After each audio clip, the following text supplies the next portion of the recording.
World Tour 15 takes us to Kyalami, South Africa for the running of the Littlest Pet Shop 250. Like the previous weekend in Suzuka, it's going to be 2 races in this same track, each with 21 cars in each race. Race 1 has drivers numbered 24 to 99. The second race will have drivers numbered 1 to 23. Connor Breen took the green flag on the pole. Oh boy, but Anthony Lopez already on the first lap slips and slides out of 3rd place.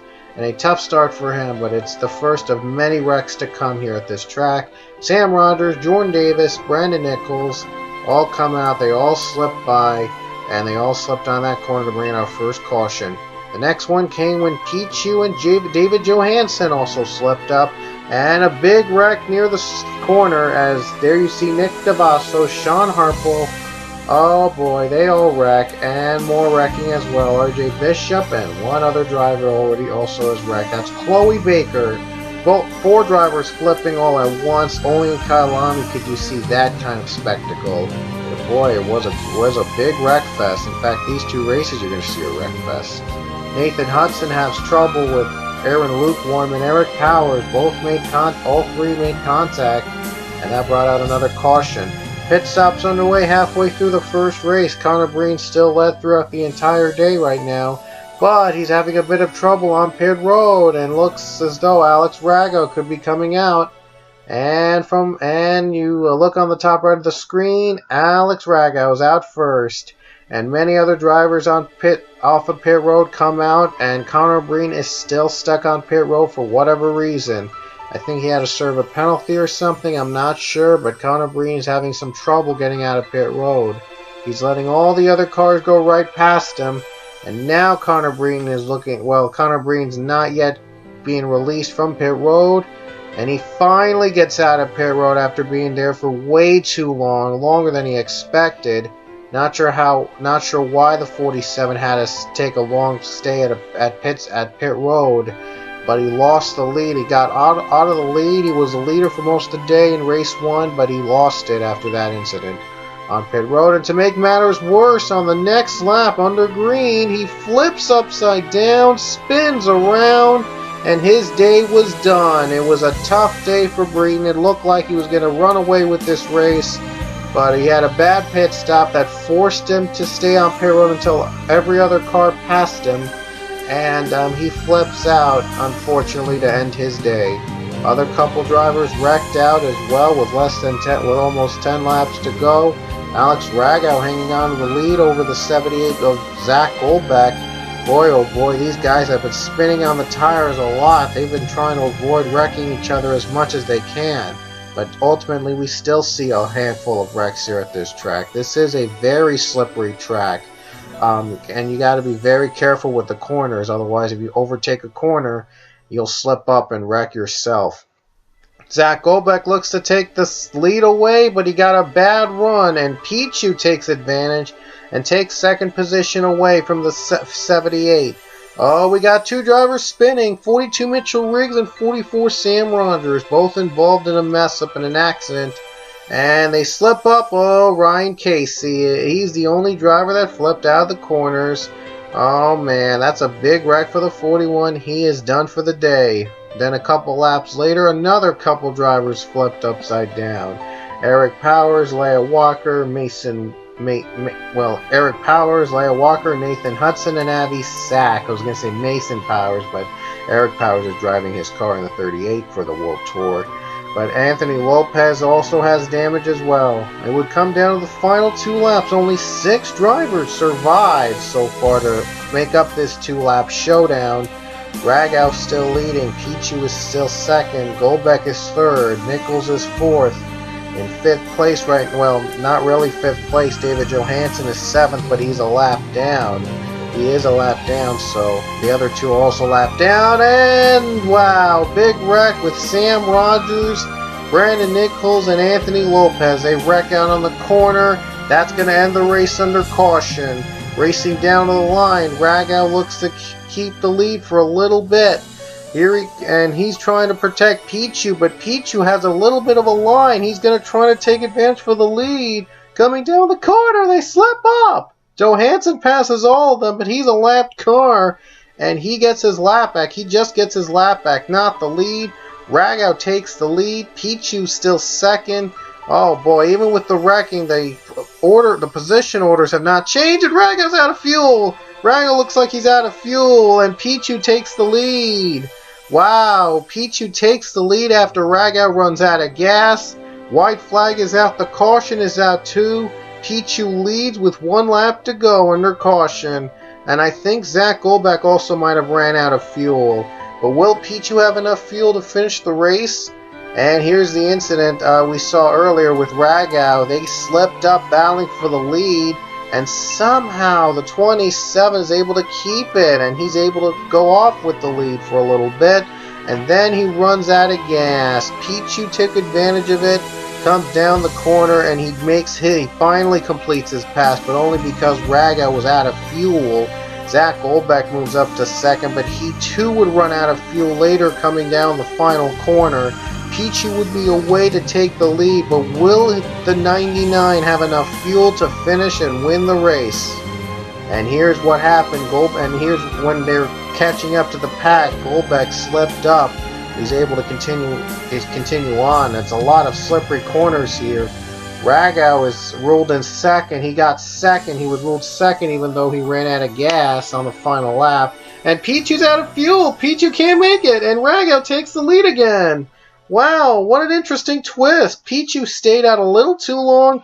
Runs out of gas on the final lap under caution.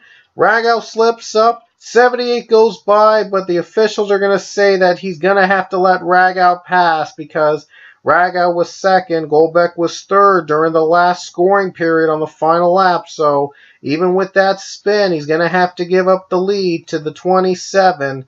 And here he comes, and Alex Ragow passes Zach Goldbeck, and he retakes the lead. Coming down the final corner, they pitted just before the white flag came out, and it worked to their advantage. Alex Ragow is going to win a wacky race 1 here in Kyalami, South Africa. What a wacky race here to start off the weekend at Kyalami. Alex Ragow takes the win. Zach Goldbeck in second, and Pichu never even made it through the S-curves. He was the leader on the final lap, but ran out of gas, and he lost the lead. He didn't even get through the S-curves, and he'll have to settle for third place. It's Ragow's third career win in the Pole 1 Cup Series. He won last season at Pensacola, and he won season 4 there prior to that. But congrats to him on the win. And now let's take you over to race number 2, where it's sure to be just as wild as race 1. Here we go. Here we go. Race number 2 is green. Argel Alonso on the pole, but he didn't get a good start here, as Dylan Young already getting drafting from George Rourke. Pulls away to the lead on the first corner. It seems that Alonso didn't get prepared to take the lead here in Kyalami, and he just dropped like a fly to start off the race. Now he's stuck in a battle for third on lap number 1. He's not even going to get third place, by the way. Oh no, George Rourke has just flipped. George Rourke flipped from second. Seth Cole is also flipping. Big wreck in the back. And George Rourke, his day is already over on lap number 1. Same for Seth Cole. Here's Cole's view. I think Cody Hagan got hit as well. Hagan hit George Rourke as well, and he spun out Joseph Shrigley. He's also involved as well. Big wreck to start off lap number 1. That's just like what happened in race number 1. And it's a sign of things to come, like I said. Dion Scott, Jacob Lawler, oh no, they get together. And Lawler, he can't move. His day is done as well on the first lap. Dylan Young takes the lead. Ooh, boy, a couple drivers got loose. They put their tires too loose on that first corner, and they lose a lot of momentum. Not sure why that happens a lot here in Kyalami, but, well, it's a slippery course, so anything is slippery. Not even the straightaways are pretty clean. And Justin Roberts got himself into a mix-up of his own. He spins out.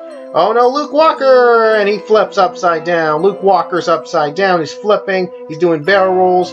Benjamin Miles joins along with them. A couple drivers also held up. I think Philip Goldberg's one of them. And oh no, Argel Alonso's in a mix-up. Roman Rahal is in it. Cooper Siron gets hit.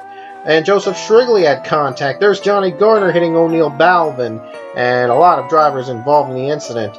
Young continues to lead throughout all the carnage thanks to taking the lead on lap 1. He has never given up the lead so far today in race 2. Oh boy, a lot of drivers get loose. That allows the 2 to pull away, but a battle for second here. Angel and the 17 of Navarro, 17 trying to win it. Ooh, the 11 gets too high, and Isaiah Bernesh hits the wall, and that's a tough break for him. But a big wreck happens later on. Anthony Marchese's in it, and O'Neal Balvin's flipping. Everybody's wrecking. Oh man, this just continues. The carnage continues here at Kyalami, and there can never be a safe green flag run here at this track. Not with all these cars wrecking every other time in that same corner. Those are like one of the danger zones at the track. Here's Philip Goldberg. He'd get his moment of doing barrel rolls. Joseph Shrigley's doing barrel rolls as well. And this leads to a lot more drivers retired from race 2 than race 1 had retirees. Dylan Young still leads somehow, but Angel Navarro from 3rd place. He flips upside down, and Johnny Garner goes along with them. They're done for the day.